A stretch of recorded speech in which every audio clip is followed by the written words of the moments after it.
What is up, guys? What's poppin'? What's going on? It is the Sound Alchemist joined by Gershwan! My shirt looks weird, right? a little bit. Yeah, I know. That's why I had to take a double take. Are you feeling weighed down? Way down? No. Because you got anchors on your shirt. Oh, they probably look like dots on the screen. Yeah. Welcome to the Greater War! This is a video series where we answer the questions left by you, the viewer. If you have a question, just comment down below. Put question in front of your question because we get to those questions first. And it could be about anything, guys. My shirt. Your shirt. Yeah, your shirt. Whatever it is. So that is what Devin VT1 did. He asks, could Genestealer cults infiltrate a race that is mostly robotic, or like a mech type of civilization? So in other words, Necrons. And the answer is kinda. Well, I'm gonna say no. Straight out no. Well, right. So they're not infiltrating in the sense that they're having children with the robots. That just doesn't happen. No, they can try. But the purpose of a Genestealer cult is to go and kind of get a feel for the planet.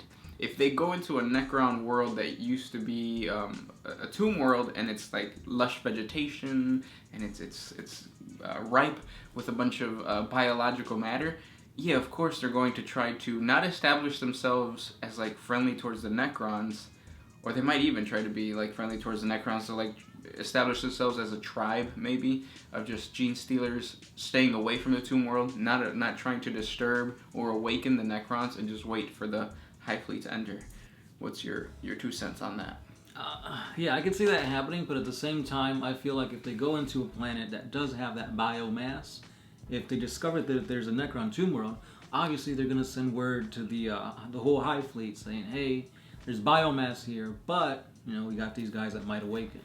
Yeah, and then it's up to the Hive Fleet and like the Hive Mind to decide whether they're gonna go there, or probably order the Genestealers to like jump somewhere else, which is something that I've never really thought about. Would the Genestealers just wait for a Space Hulk or like some asteroid to come by so that they can like jump back on the asteroid and leave, or do the Genestealers actually have access to leave the planet? I wonder what that is. Yeah. If they don't, then that would make sense as to why on Earth there was the Loch Ness monster was technically a Tyranid, and it might have been a Genestealer cult that existed there. Their Hive fleet was destroyed or never made it, and then they just kind of became animals. Interesting. But yeah, I hope that answers that question and it gives you more light into Genestealer cults. Right. Well, I think we did cover the stages of a Genestealer invasion. Yeah. And it goes through the stages of like becoming the patriarch and how they actually infiltrate into the culture. Yeah. So check that out. But when it comes to machines, it's a little difficult. Yeah. Next question. Paul NK. Pokemon, Magic, or Yu-Gi-Oh? Magic mostly, and then Pokemon, and then Yu-Gi-Oh. Next question comes from King Squad 2011. Could the space battleship Yamato enforce Exterminators by itself? You can't really just go ahead and say, I'm going to exterminate this planet. It's got to be ordered by High Lords or like a really high-ranking official.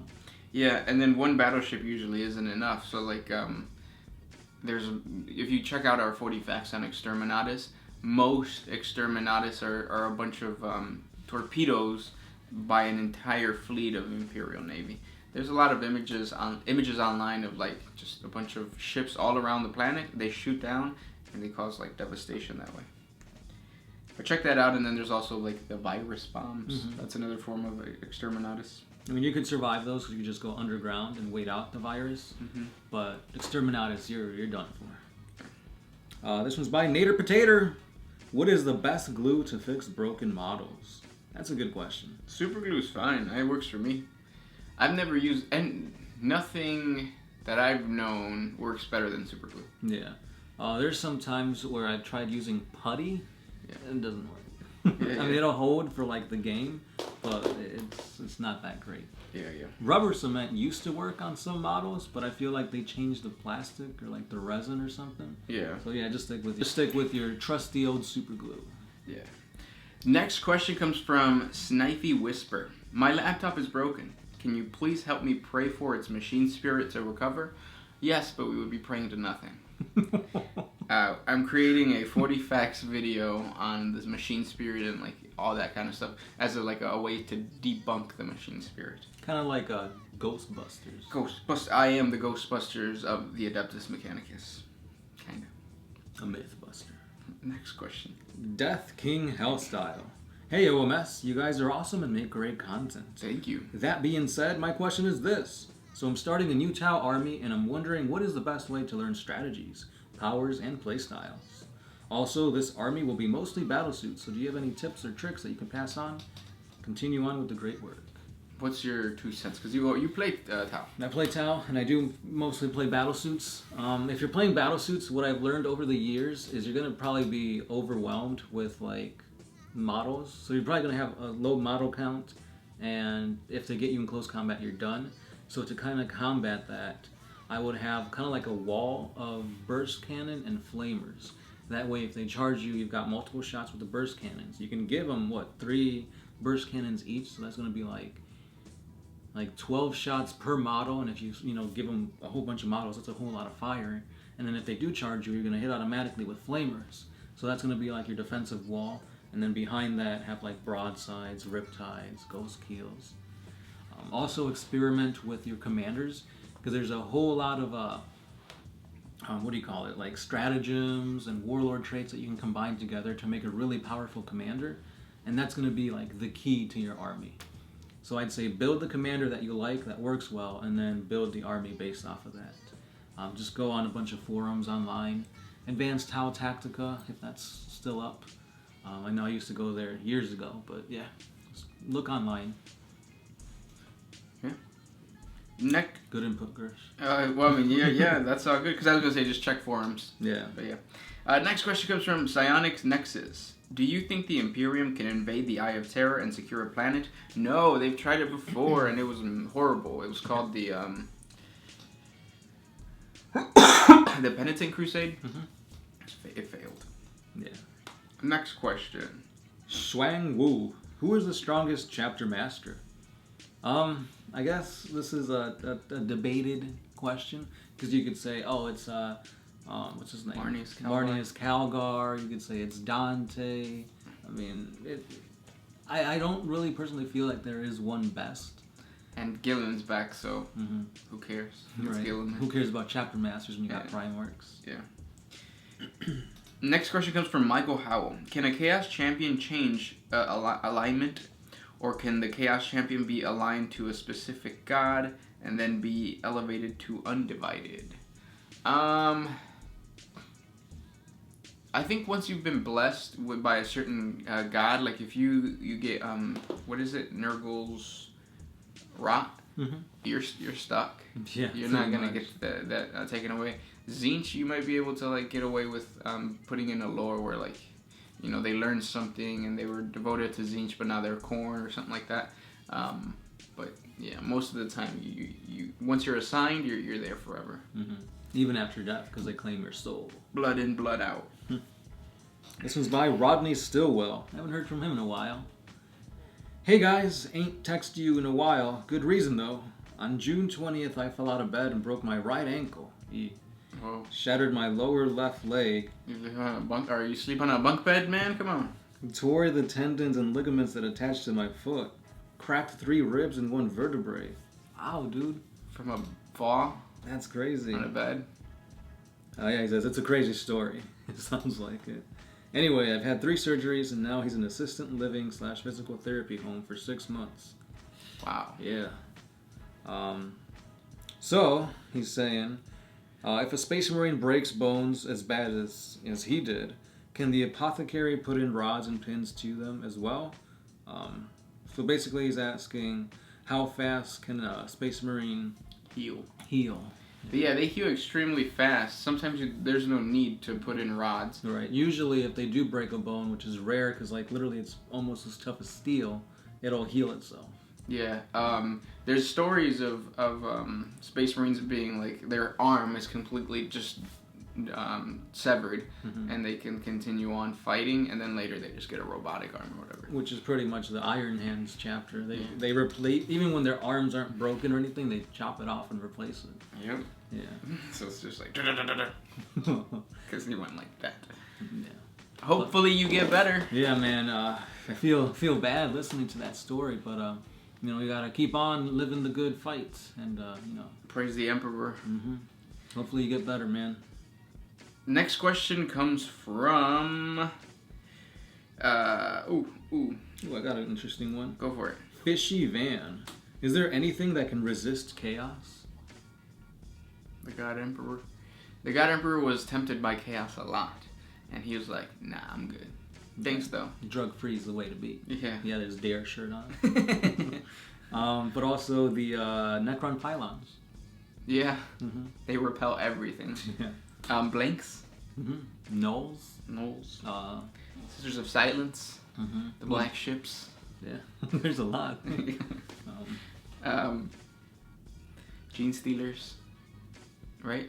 Well, Tyranids in general. Well, Shadow in the Warp. that's true. Yep. Next question comes from Nestorin. What do you think of the Space Wolves getting a melee-specific Primaris Marine in the new box set? Makes sense. Perfect sense.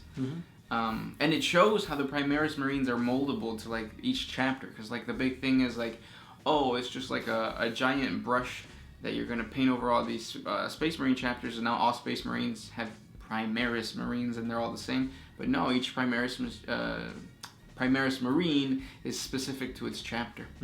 And then we're also getting the Wolfen Dreadnought. Yeah, that's. Well, I mean, there already was one, Murder Fang, but now they're saying there's more. Yeah, which is pretty cool.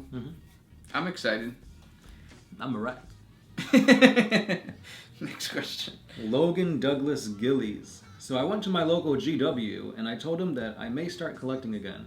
It's been a few months and I haven't played for 10 years. I asked them which army they recommended as being the cheapest possible starter, and they said go with the Dark Imperium box set. But I don't want the Death card, and I don't know that anybody would. So the armies that I want to start collecting are Space Wolves, Thousand Suns, Tau, and Skitarii. So what would you recommend? This is a perfect question, because wait for the box set that's going to come out with the Space Wolves. Because if you want to play Space Wolves, you get Primaris and Space Wolves. So if you ever want to go back, you can buy the box sets for the Primaris. What is it called? The Dark Imperium. Dark Imperium, yeah. And then you just sell the Nurgle stuff, and then you have a bunch of Primaris Marines that you can continue playing. And then if you say you don't like the Genestealers, they look amazing. Those new, what are they called? Brutes? Aberrants, I believe. Those guys look awesome. But yeah, other than that, I'd say just go with the start collecting boxes. If you can't find them at your like GW, they're all over the place on like eBay, Amazon. I'm pretty sure has them. Just fly to Poland. They're like $55. But you're wasting more with a plane ticket. No, but you're visiting Poland, and Poland is beautiful. Last question comes from Mohit Jagasia. God bless you. What do you guys do for work? How do you balance work/hobby balance? You know, something that I've noticed is like as you get older, this is something that I've always told myself, like, if you don't paint the model, if you don't build and paint the model, it's not your model. You, on the other hand, you buy fully painted armies. Or I buy models and then I get them commissioned. Yeah, but now I see the benefit of that, because like I have models that have been sitting in my closet forever, and then on top of just regular work, there's no way that I'm going to be able to get those done. So just buying models that are already painted and everything, that's a good way of balancing like having an army and then not having enough time to actually build it yourself. Right, because you got to think about this. It's not just a game you can pull out and play right away. It takes time. I mean, you got to, if you're buying brand new boxes, you got to figure out, first of all, what army am I getting? What codex should I get? Do I need the rule book? How am I going to build it? What color scheme am I going to paint it? And then that all takes time, because you can't just start playing right away and be like, oh, so I'm using this guy, but he's actually a Space Wolf, and it's like a Tau, so... Yeah. If you are the opposite, so if you actually enjoy the hobby aspect of it and not so much playing the game, one thing I would recommend and that I found is like when you get... within the day, separate an hour of time to work on your stuff and only give yourself an hour, because there have been a lot of times where like I'm supposed to be doing something and I sit down to work on an army, and then I'm there for like hours, and then I look at the clock and I'm like, oh shit, I had to do all this other stuff. So give yourself a fixed time, work on that, and then work on one model a day. That's another thing too. It worked out for me, kinda. I'd actually say maybe do like 2 models. So as you're building this one and you're waiting for the glue to set, start working on the other one, and then go back, paint this one, wait for it to dry, go to the other one. Yep, that's how I'm doing my Skitarii right now, and I'm halfway done, which is way more progress than my Imperial Fist. He's done more in like the past month than he has in the past 3 years. Because I give myself time. I separate time. Time management is key in this hobby. Yeah. Thanks so much for all these questions, guys. Don't forget we have a giveaway going on right now. If you check out the narrative battle report, the Imperial Fist versus the Iron Warriors, we're giving away a Kill Team box set. So for all those new people who want to play the game, go over there and let us know that you're new and check out the narrative battle report. Yeah. Or if you don't want to get so much into the narrative and just want to see us rolling dice and battling the game, check out the Kill Team battle reports. Yes, it was fun to play. Yeah. And we also have a Patreon. Simple $1 a month helps us create more videos, but you guys already know that. And yeah, thanks for watching, guys. Yeah, for more content, hit up the Facebook page, the Instagrams, and yeah, that's all we got. This is the Sound Alchemist, Gershwan, and we are out of here. Oh,